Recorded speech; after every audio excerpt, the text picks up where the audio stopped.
titulares. Juez negó y archivó una denuncia por una supuesta infracción electoral en contra de Vera y Aguiñaga. Inversionistas estarían a la espera de lo que suceda en la segunda vuelta electoral. Desde este 12 de septiembre regirán los nuevos precios para las gasolinas de alto octanaje. Fiscalía pide más tiempo para las diligencias en el caso Radar de Montecristi. Operación frente a las costas ecuatorianas dejó 73 bultos de droga decomisados.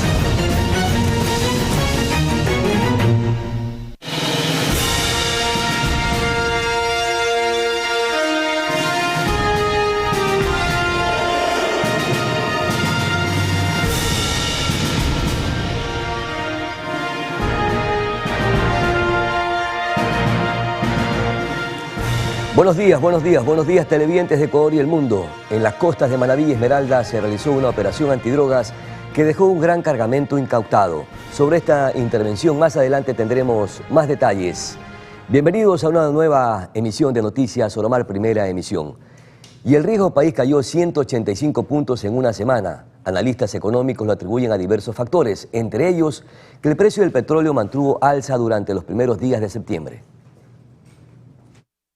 En una semana el riesgo país cayó 185 puntos, es decir, hasta los 1.721 puntos. Pero, ¿a qué se debería esto? Según los expertos económicos Jorge Calderón y José Orellana, se debe a algunos factores. En los últimos días también se han mostrado las primeras encuestas que le dan una ventaja ligera, por así decirlo, de Daniel Noboa con respecto a la candidata Luisa González. En todo caso, es un termómetro que va a seguir estando al vaivén de lo que pase en las posteriores semanas, ya cuando empiecen formalmente las elecciones. Ya el West Texas Intermedia supera los $85, está acercándose a 87. Eso indicaría que el precio del crudo de Ecuador estaría en alrededor de $75, que es una ayuda. ¿Y qué implicaciones tiene un riesgo país alto? Al final del día demuestra la voluntad que tienen los inversionistas para prestarle al Ecuador. Un riesgo país alto significa que al Ecuador le podrían prestar dinero, pero a tasas muy altas. Y cuando el riesgo país pasa de un cierto valor, simplemente significa que ya no le quieren prestar dinero. Entonces, lo que realmente significa un riesgo país tan alto es que no podemos recurrir al mercado internacional de fondos, al mercado de capitales, para financiar el déficit, que es un gran problema, porque el déficit del Ecuador está llegando a niveles alrededor de 4.000 millones. Y es que para que el riesgo país incremente, intervienen varios factores. Como relación del peso de la deuda externa, las variaciones que pueda tener el precio del barril de petróleo, pero sin duda el tema político va a marcar la tónica del riesgo país. Eleva el nerviosismo de los inversionistas y es probable que eso se vea reflejado en un aumento del riesgo país, sobre todo si es que hay mucha posibilidad de que llegue al poder esa visión que impulsa el correísmo, que lo que plantea es volver a emitir dinero a través de los ecuadólares. Para mí el factor negativo más grande, el potencial que tenga el niño, ¿no? En este momento desconocemos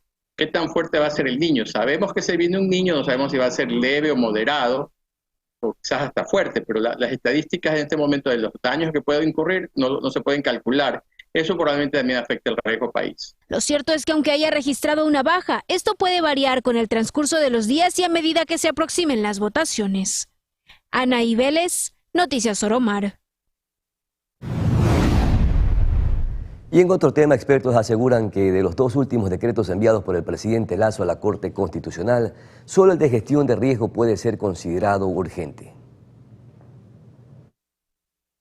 Mientras la Corte Constitucional responde a los dos últimos decretos ley enviados por el presidente Lasso con carácter económico urgente, algunos expertos coinciden en que solo una de las dos normativas remitidas tiene la característica de urgente. Se refieren al decreto ley sobre la gestión de riesgos y desastres, que busca regular las acciones que deben adoptar los distintos comités de operaciones de emergencia. Para el analista económico Jorge Calderón, este proyecto ley es urgente porque coincide con la próxima llegada del fenómeno del Niño, cuyas estimaciones calculan alrededor de 4.000 millones de dólares en pérdidas.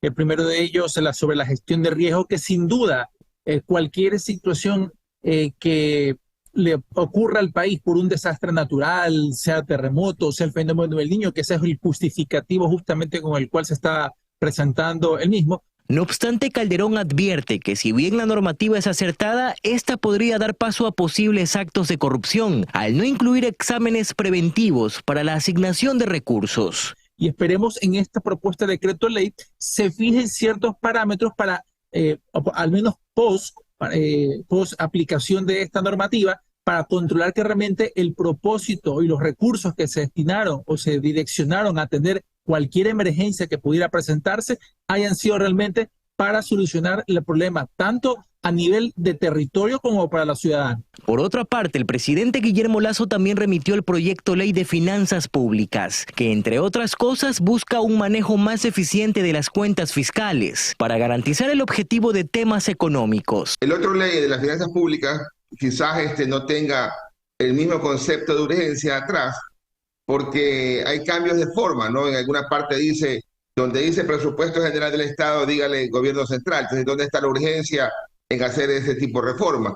O cosas como, por ejemplo, decir, mira, la plata que se le debe al Seguro Social de aquí en adelante no generará intereses por atrasos, digamos, eso podría esperar un poco de tiempo. No sorprendería entonces que la Corte Constitucional rechace la Ley de Finanzas Públicas, en vista de que incluye temas técnicos que por su impacto económico sería recomendable que la traten los nuevos legisladores. Yo creo que si la Corte Constitucional se lo rechaza, este proyecto de ley, el gobierno del presidente Lasso debería ser aquel en el que insista a la Asamblea tan pronto se posesione, digamos, que sea su primer decreto, su primer proyecto de ley de emergencia económica, porque tiene cosas importantes.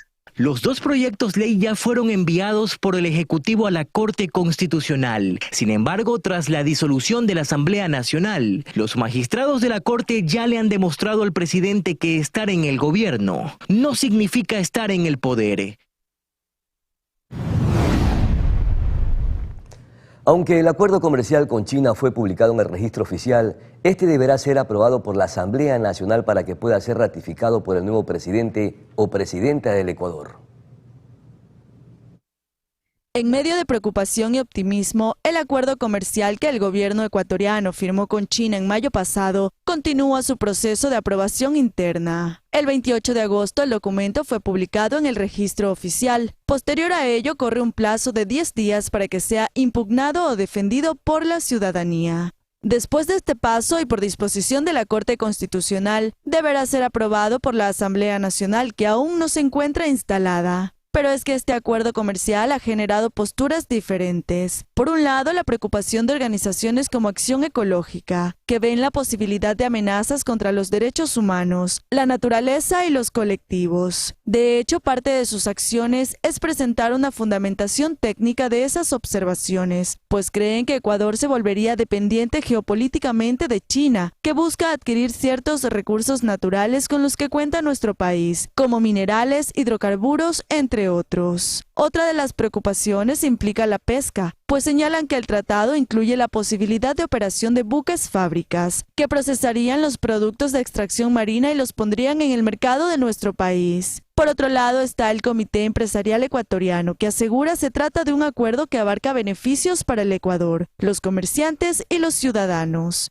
Asimismo, consideran que el acuerdo brindará mayores oportunidades a los productos ecuatorianos en el mercado internacional, lo que resultaría en un incremento del comercio hacia el exterior, que a decir de ellos es lo que se necesita. En este contexto, mientras continúa el proceso, ambas partes deben esperar la decisión que tomará la Asamblea Nacional para que luego de ello, el presidente o presidenta pueda ratificarlo. Tania Loor, Noticias Oromar.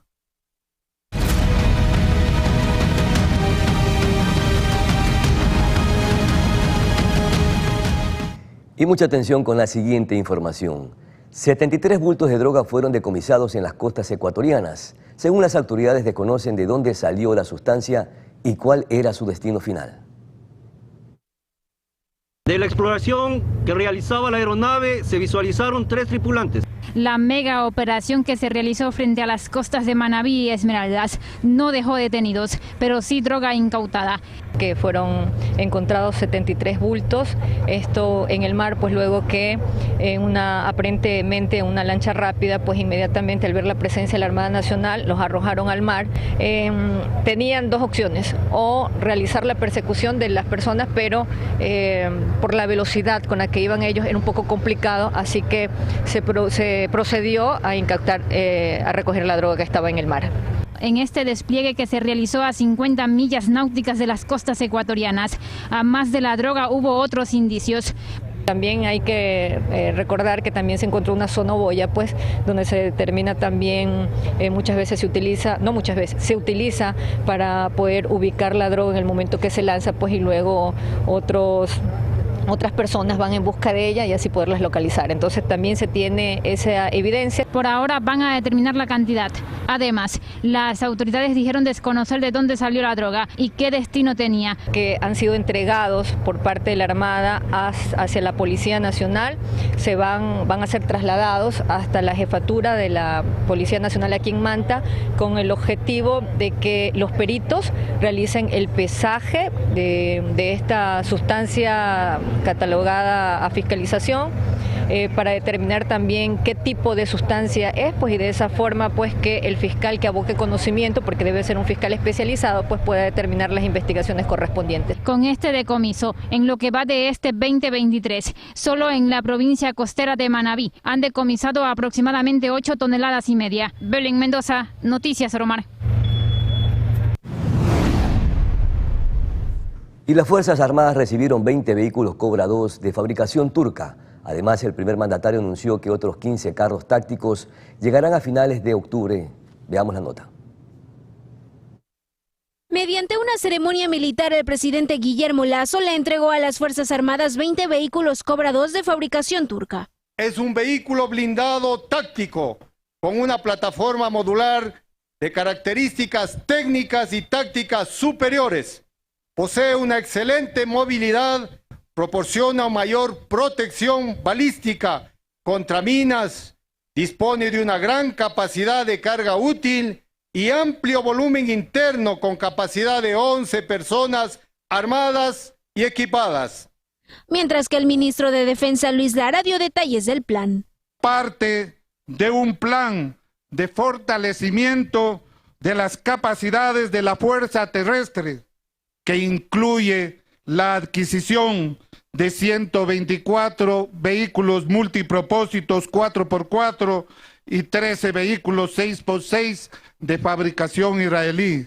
Desde el 2021, mi gobierno ha destinado un presupuesto de 429 millones y estamos dejando inversiones por 1.042 millones hasta el 2026. Además, Lara se refirió a la adquisición de otros armamentos. Y se prevé la dotación de munición, prendas de intendencia, equipos de búsqueda y rescate, que servirán para apoyar el trabajo del ejército a las instituciones del Estado, la adquisición de un nuevo radar y la compra o recuperación de aviones de transporte y de aeronaves de ala rotatoria y de ala fija con capacidad subsónica forman parte de un proceso para hacer más eficiente el control del espacio aéreo en defensa de la soberanía y la seguridad de la nación. Dentro de estos procesos de adquisición también se tiene contemplado 5 helicópteros multipropósito. Según las autoridades, con este plan se busca combatir el terrorismo, la minería ilegal y el crimen organizado. Anaí Vélez, Noticias Oromar. Pasamos a Manabí porque la mañana de este lunes, en la Unidad Judicial Multicompetente del Cantón Montecristi, se realizó una audiencia de reformulación de cargos en el caso de delito de sabotaje al radar del Cerro de Montecristi, en el que están procesados 14 miembros de las Fuerzas Armadas del país. La Fiscalía solicitó que se amplíe el tiempo de investigación, ya que tiene nuevos indicios o pruebas vinculantes al caso, por lo que el juez aceptó el pedido y extendió 30 días más, de los cuales han transcurrido 11, quedando 19 para definir si se plantea la audiencia preparatoria de juicio en contra de los sospechosos del delito.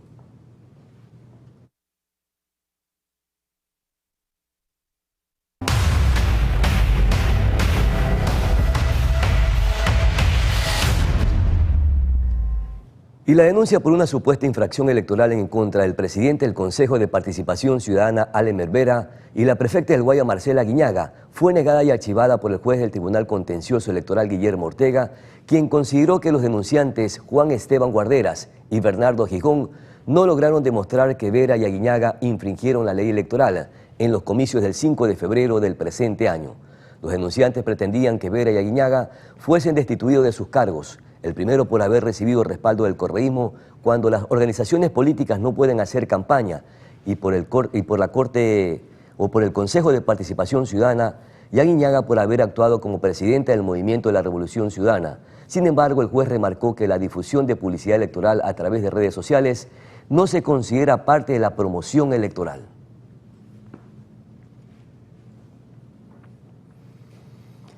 Y nuevamente fue aplazada la audiencia preparatoria de juicio en el denominado caso Vocales, en el que se procesa a los funcionarios de la Judicatura, Maribel Barreno y Juan José Murillo. En esta ocasión fue por pedido de los abogados de los implicados, quienes alegaron que habían llegado tarde a un informe pericial y no habrían alcanzado a revisarlo. Sin embargo, la jueza a cargo del proceso no ha anunciado la nueva fecha y hora para la diligencia.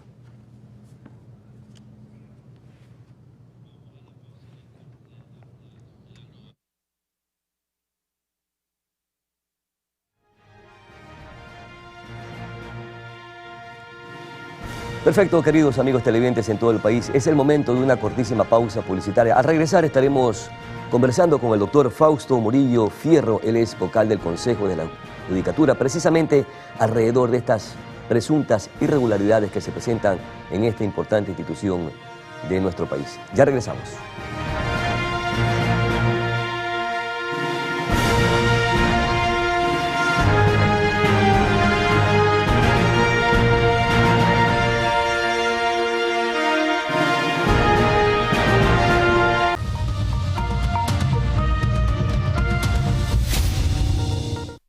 Ya estamos de vuelta y saludamos la presencia a través telemática del doctor Fausto Murillo Fierro. Él es vocal del Consejo de la Judicatura. Y precisamente este organismo, el Consejo de la Judicatura, está en el ojo del huracán. Vamos a ver qué relajo que hay en esta institución. Una institución que debe de presentar valores, principios, transparencia. Sin embargo, se están suscitando algunas irregularidades. Mi querido doctor Fausto Murillo Fierro, muchísimas gracias por atender esta conversación. Con los votos del presidente Wilmar Terán y el vocal Javier Muñoz, se extendió a 9 años la permanencia de 7 magistrados de la Corte Nacional de Justicia. ¿Bajo qué argumentos legales y constitucionales se aprobó? Bienvenido. Gracias, un gusto estar en este importante medio en la provincia de Manabí y el país. Bueno, aquí vale la pena hacer unas precisiones, ¿no?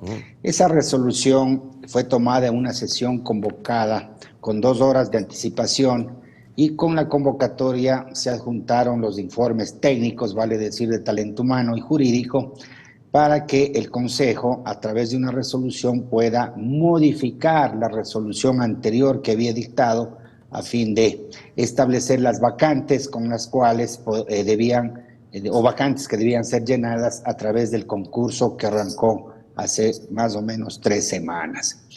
Eso es lo que ocurrió una vez que nos instalamos en esa sesión con la presencia de 3 vocales, vale decir, el presidente Terán, el vocal Muñoz y quien le habla, Fausto Murillo. No estuvieron, conectados o no ingresaron a la sala los vocales Maribel Barreno y Juan José Murillo. De los 5 vocales que conforman el Consejo de la Judicatura, solamente participaron en esta sesión 3 vocales. Exactamente. ¿Eso lo permite la ley?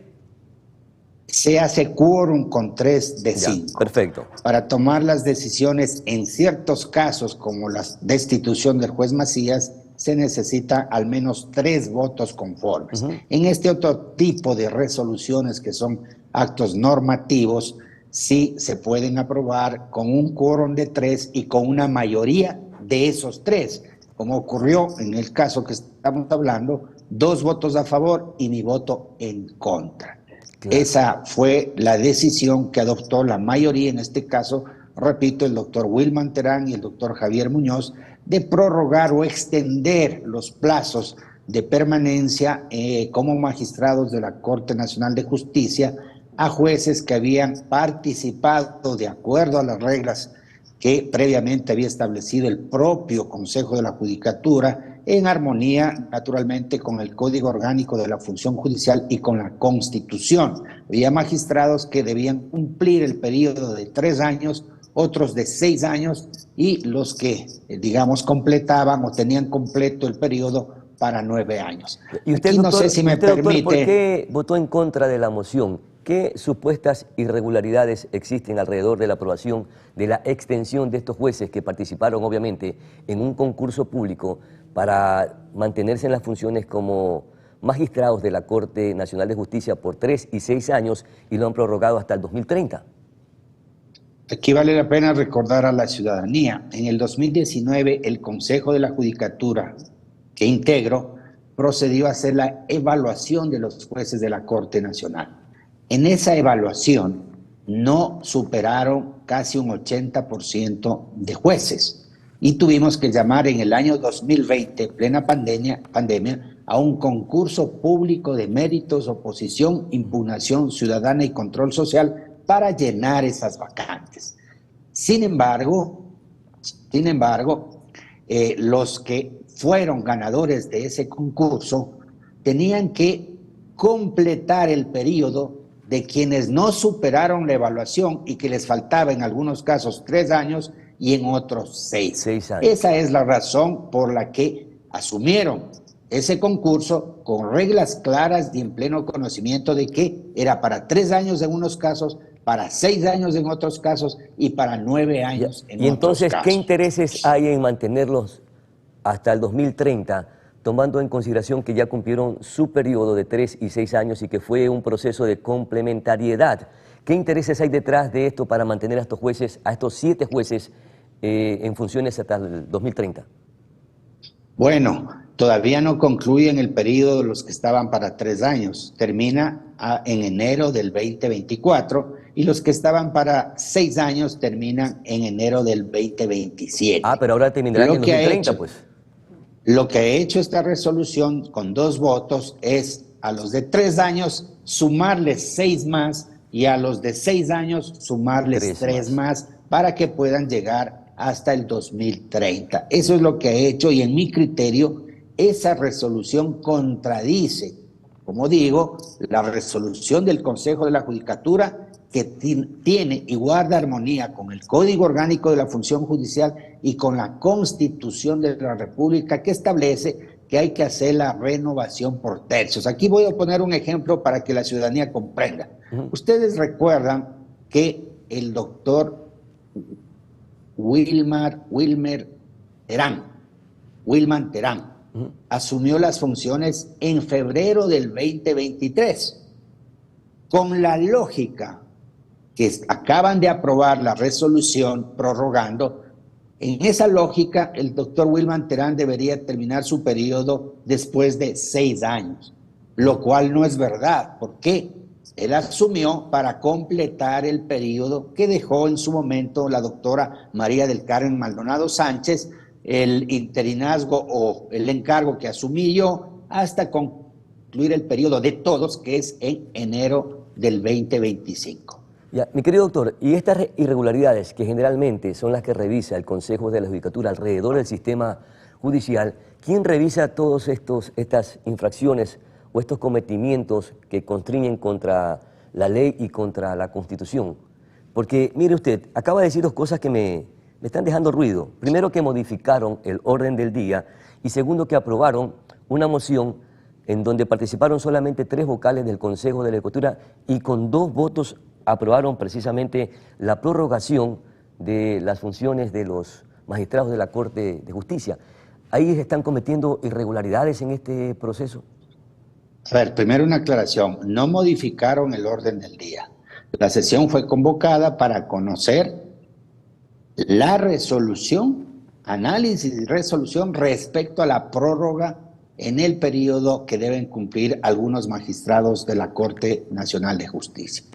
Eso, primero, claro. En segundo lugar, la resolución que aprobaron con 2 votos y mi voto en contra, en mi criterio, contradice la resolución que en su momento tomó el propio Consejo de la Judicatura y que, repito, esa resolución guarda armonía con el Código Orgánico de la Función Judicial y con la Constitución. Usted me pregunta, ¿qué hay frente a esta circunstancia que ha ocurrido? Lo que ha ocurrido debe ser observado si alguien activa al órgano que por naturaleza le corresponde hacer el control de constitucionalidad de los actos administrativos o de los actos de ley que emiten las instituciones o los organismos que tienen competencia para el efecto. Mi querido doctor, le pregunto de otra manera.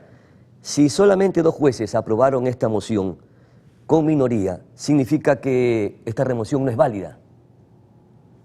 O más bien, esta prorrogación de funciones. No hay una remoción. No, la prorrogación, perdón. La prorrogación de esta prórroga en el periodo de los jueces que están en la Corte Nacional es desde el punto de vista formal, por haber sido aprobada con 2 votos positivos y 1 negativo en un quórum de 3 en lo formal, tiene legalidad. Aquí lo que tiene que analizar la Corte Constitucional, si así lo decide o se activa, es la legitimidad y la constitucionalidad de esa decisión. Perfecto. Ahora le pregunto yo, ¿qué hay de cierto que se modificó el orden del día en la sesión precisamente para remover al juez manabita Walter Macías? Tampoco es verdad, no se ha modificado el orden del día. Para explicar a la ciudadanía, el presidente convoca una sesión e incluye un orden del día, es decir, los puntos a tratar en la sesión. En la sesión que usted está hablando del 19 de agosto, convocada a las 7 de la mañana para instalarse a las 9 de la mañana, el único punto del orden del día era conocimiento y decisión sobre el expediente administrativo que había sido iniciado en contra del juez Walter Macías y del juez Bayardo Espinosa.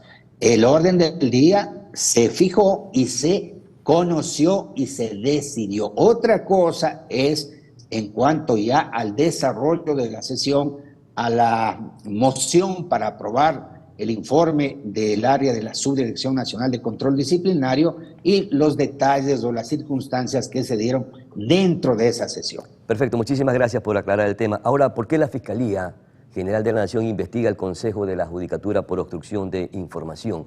Está en un proceso, hay una investigación en curso. A ver, primero la Fiscalía General no investiga al Consejo de la Judicatura como entidad, como órgano. Lo que está haciendo la Fiscalía, de lo que yo conozco, es una investigación a ciertos vocales por el presunto delito de obstrucción a la justicia, que ha considerado que con la destitución en la forma que fue hecha del juez Macías se está afectando los casos que tenía este juez en la Corte Nacional de Justicia. Y por ello ha iniciado una investigación dirigida específicamente contra ciertos vocales que intervinieron en esa decisión. De los 5 vocales, ¿cuáles de ellos está siendo investigado por la Fiscalía? Es público y notorio que por el tema de tráfico de influencias están investigados el vocal Juan José Morillo y la vocal Maribel Barreno. Se han abierto otras investigaciones, de lo que tengo conocimiento, porque es de público conocimiento, más bien dicho, que hay una investigación en contra del presidente Wilman Terán, del vocal Javier Muñoz, de la vocal Maribel Barreno, por presunta obstrucción a la justicia. Ya, precisamente dice que hay tráfico de influencia y hay también posiblemente unos audios que prueban que estarían vinculando a estos vocales del Consejo de la Judicatura, mi querido doctor. En todo caso, hay unos movimientos muy inusuales en el sistema de justicia, tanto en el Consejo de la Judicatura, en el Consejo de Participación Ciudadana y Control Social, que también está provocando una especie de veeduría para hacer un diagnóstico justamente de quienes conforman esta entidad nacional. Le pregunto yo finalmente, mi querido doctor, ¿por qué estos movimientos tan inusuales? ¿Qué se está provocando? ¿Qué hay detrás de todo esto? ¿Qué es lo que se pretende? ¿A quién quieren ayudar, contribuir o a quién quieren beneficiar? Yo creo que en general, y la ciudadanía puede hacer, y ustedes como medios deben hacer cuando hay elecciones o en tiempo de elecciones siempre se afectan o se tratan de afectar o se trata de afectar la institucionalidad, porque es parte, creo yo, de alguna estrategia política de debilitar a las instituciones. Más allá de aquello, también es verdad que las instituciones, a través de sus actores, justamente en estas épocas electorales, debilitan con sus accionares a la propia institución. Es el caso que ha pasado con el Consejo de la Judicatura. Usted verá que en el año 2022 se llevó un año de trabajo apropiado, con dignidad, con imperio de la ley, con imperio de la legalidad, y no tuvimos lo que estamos viviendo en el Consejo de la Judicatura a partir de febrero del 2023, en la que asumió el presidente Wilman Terán y se conformó una mayoría. Esto vale que la ciudadanía conozca. El señor doctor Wilman Terán como presidente, el señor vocal Javier Muñoz y la vocal Maribel Barreno consolidan una mayoría y son los responsables de la gestión del Consejo de la Judicatura. Yo estoy trabajando en minoría y lo he dicho. Yo lo institucional apoyo. Si vamos a nombrar fiscales, jueces, defensores, secretarios, si vamos a mejorar la administración de justicia, yo apoyo.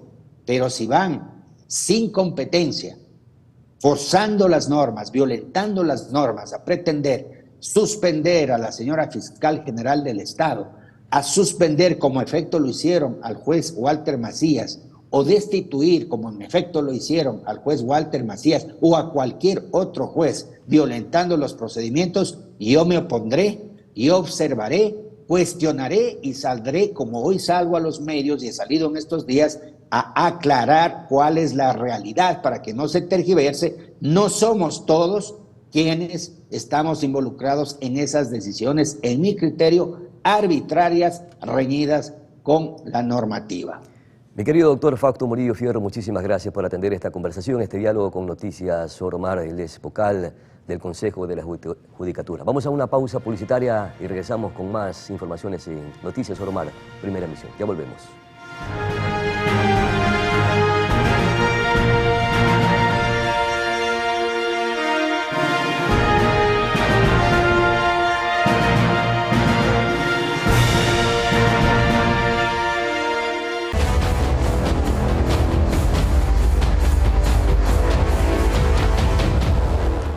Estamos de vuelta con más información. Desde el Consejo de la Judicatura se reunieron por convocatoria del presidente Wilman Terán alrededor de 150 personas para conformar la mesa de trabajo urgente para la construcción del Plan Maestro de Celeridad. La prioridad son 12 proyectos. Para que todo esto sea posible, la institución espera el cumplimiento de la sentencia del 7 de septiembre de 2023, donde el Tribunal de la Corte Provincial de Justicia de Pichincha, respecto a la apelación de la acción de protección presentada por Terán, declaró la vulneración de los derechos constitucionales a la tutela judicial efectiva y ordenó al gobierno que en 15 días término asigne la función judicial a los recursos pendientes.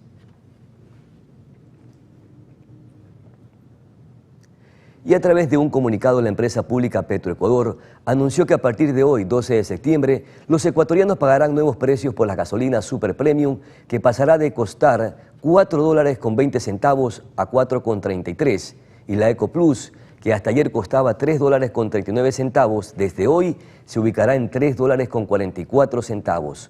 Los precios de estos combustibles están liberados, por lo que le incrementarán, disminuyen de acuerdo con la evolución del precio internacional del petróleo, como es habitual. Los combustibles Extra, Ecopaís y Diésel mantienen precio congelado por galón.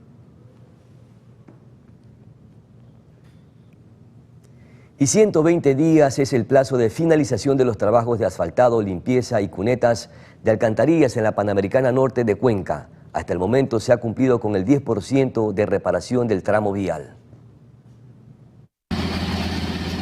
Luego de 20 días de haber comenzado con los trabajos de asfaltado en la Panamericana Norte, el avance en la obra se ha cumplido en un 10%.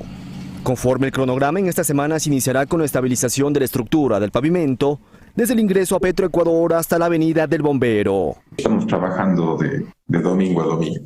En el tema de fresado se está trabajando incluso hasta la noche. Estamos con 2 fresadoras para ir avanzando lo más rápido posible. Tenemos 120 días de plazo contractual para la ejecución de esta obra, pero esperamos salir un poco antes. Personal humano y maquinaria también realizan la limpieza de cunetas y alcantarillas, reparación de bordillos y mejoramiento de vías transversales que empatan con el eje estatal, que a diario permite la circulación de más de 65.000 usuarios. Ahorita al momento se encuentran aproximadamente unas 30 personas, pero ya en los próximos trabajos de pronto se incremente un poco más porque ya se empezaría con el tema del tendido de la carpeta asfáltica. Mientras continúan los trabajos en el lugar, la vía estará habilitada de manera parcial. El control del tráfico se organizará por parte de la empresa pública de movilidad. De igual forma, se aseguró que la distribución de gas y petróleo en la provincia continuará con total normalidad. Si bien es cierto, tenemos 120 días para la ejecución de la obra, no es de que se va a cerrar completamente los 120 días del tráfico, sino más bien el chiste es ir avanzando y seguir paulatinamente habilitando ya los sitios donde se vayan colocando la carpeta asfáltica. 4 meses es el tiempo establecido para la finalización de las labores. El gobierno nacional ha destinado $2,4 millones, según información de la Dirección Distrital del EMETOP.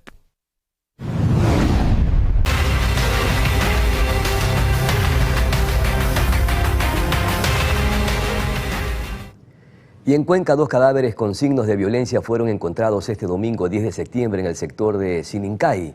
Las autoridades afirman que las víctimas no registran antecedentes penales. Sin embargo, en sus cuerpos yacía un letrero con la identificación de la banda criminal Los Lobos.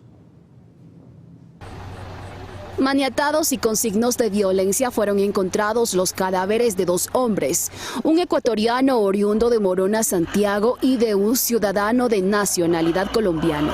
Ocurrió en este sector conocido como Victoria Baja de la parroquia Sinincay en Cuenca. Se pudo verificar que se encontraban con síntomas de violencia, con arma blanca y posterior se verificó que también tenían impactos de proyectil de arma de fuego. Desde el hallazgo, informa Freddy Osorio, comandante encargado de la subzona de policía de la SUAY, las autoridades han desarrollado algunas diligencias. Se ha allanado un domicilio donde presuntamente se encontraba ellos habitando, donde se han encontrado vestigios y evidencias como clorhidrato de cocaína y unos celulares. Un caso en investigación, no hay una hipótesis. Sin embargo, se supo que las víctimas no registran antecedentes penales. Bueno, es parte de las evidencias. Tenía un letrero escrito que señalaba a Los Lobos, nada más. Como le digo, las unidades ya determinarán conjuntamente con Fiscalía. Es así que Cuenca suma 19 muertes violentas en lo que va de este año, según registros de la Fiscalía de la SUAY. La policía, por su parte, señala un total de 16. Como le digo, todavía estamos actuando en flagrancia, son 48 horas. Un doble asesinato que alarmó a la colectividad cuencana. El cuerpo de una mujer aparentemente sin vida en la orilla del río alertó a los moradores del sector El Bejuco en Chone, provincia de Manabí, quienes solicitaron la presencia del personal de bomberos y policías para tomar el respectivo procedimiento. Al llegar al sitio, los grupos de socorro se percataron que la ciudadana estaba con vida, por lo que la trasladaron de inmediato hasta una casa de salud cercana. Extraoficialmente se conoció que la mujer presentaba golpes en su cuerpo. Y con la información deportiva prácticamente estamos llegando a la parte final. Ustedes manténganse informados en los noticieros del mediodía y 9 de la noche en Noticias Oromar.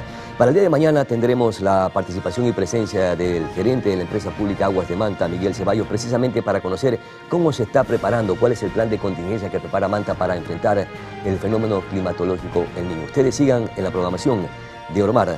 Precisamente los dejamos con Walker, el Ranger de Texas. Muchas gracias. Buenos días.